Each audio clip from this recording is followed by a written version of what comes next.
नमस्ते साथीहरु, स्वागत छ हाम्रो YouTube च्यानल टेक्नो इन नेपालीमा। साथीहरु, आज पनि यहाँलाई एकदम युजफुल हुने एउटा जानकारी लिएर आएको छु। साथीहरु, तपाईहरु पनि आफ्नो फेसबुक प्रयोग गर्दा फेसबुकमा अपलोड गरिएका भिडियोहरु अटोमेटिक रन भएर तपाईहरु दिक्क मान्नु भएको छ भने आजको भिडियो तपाईहरुलाई एकदम युजफुल हुनेछ। साथीहरु, केवल एक सेटिङ गरेर अटोमेटिक रन हुने भिडियोलाई तपाईहरुले स्टप गर्न सक्नुहुनेछ र साथीहरु, यो स्टप गर्दा तपाईहरुलाई पनि फाइदा हुनेछ। तपाईहरुले हेर्न नचाहेका भिडियोहरु प्ले हुने छैनन् भने त्यस्तै गरी तपाईहरु फेसबुक मोबाइल डाटाबाट प्रयोग गरिरहनु भएको छ भने तपाईहरुको डाटा पनि सेभ हुनेछ।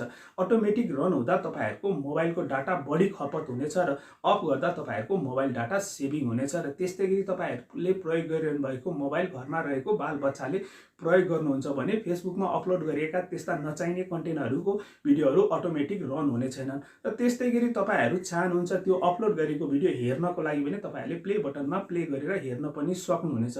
सो साथीहरु, आजको यस भिडियोमा म तपाईहरुलाई फेसबुकमा अटोमेटिक रन हुने भिडियोलाई चाहिँ कसरी अफ गर्न सकिन्छ भन्ने जानकारी लिएर आएको छु। साथीहरु, तपाईहरु पनि बुझ्न चाहनुहुन्छ फेसबुकमा अपलोड गरिएका अटोमेटिक रन हुने भिडियोलाई चाहिँ कसरी अफ गर्ने, त्यसका लागि भिडियोलाई अन्तसम्म हेर्नुहोला र त्यस्तै गरी आज तपाईहरु यस च्यानल पहिलोचोटि हेर्दै हुनुहुन्छ भने अवश्य नै च्यानललाई सब्स्क्राइब गर्नुहोला। सब्स्क्राइब गर्नलाई 1 रुपैयाँ पनि चार्ज लाग्ने छैन, यो केवल फ्रीमा रहेको छ। मुनि रातो बटनमा दिएको सब्स्क्राइब बटनलाई एकपल्ट क्लिक गरिसकेपछि अटोमेटिकली नै सब्स्क्राइब हुनेछ। सो साथीहरु, फेसबुकमा अटोमेटिक रन हुने भिडियोलाई चाहिँ कसरी अफ गर्ने भन्ने जानकारीका लागि म तपाईहरुलाई मोबाइल स्क्रिनतिर लाँदै छु र त्यस्तै गरी तपाईहरुलाई यो भिडियो मन परेको छ भने यस भिडियोलाई पनि एक लाइक गर्न नबिर्सिनु होला।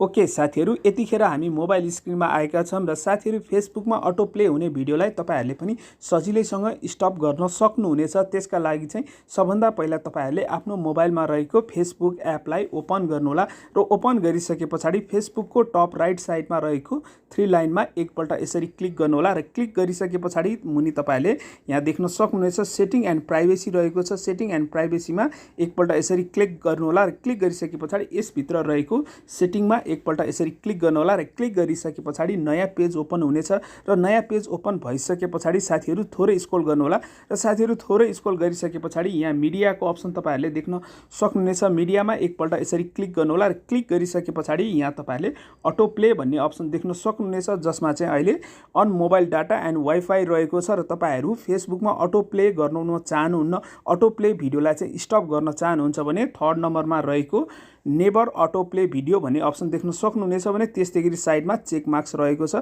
यसमा चेक मार्क्स लगाइदिनु होला र यति गरिसकेपछि अब भने कुनै पनि फेसबुकका भिडियोहरु चाहिँ अटो प्ले हुने छैनन् र यति गरिसकेपछि तपाईहरुको मोबाइल डाटा पनि सेभ हुनेछ। सो साथीहरु, एकदम सिम्पल रहेको छ। तपाईहरुले पनि सजिलैसँग फेसबुकमा अटो प्ले हुने भिडियोलाई एक क्लिकमा स्टप गर्न सक्नुहुनेछ। साथीहरु, आशा गर्छु आजको भिडियो तपाईहरुलाई मन परेको छ। भिडियो मन परेको छ भने अवश्य नै भिडियोलाई लाइक, कमेन्ट एन्ड शेयर गर्न नबिर्सिनु होला।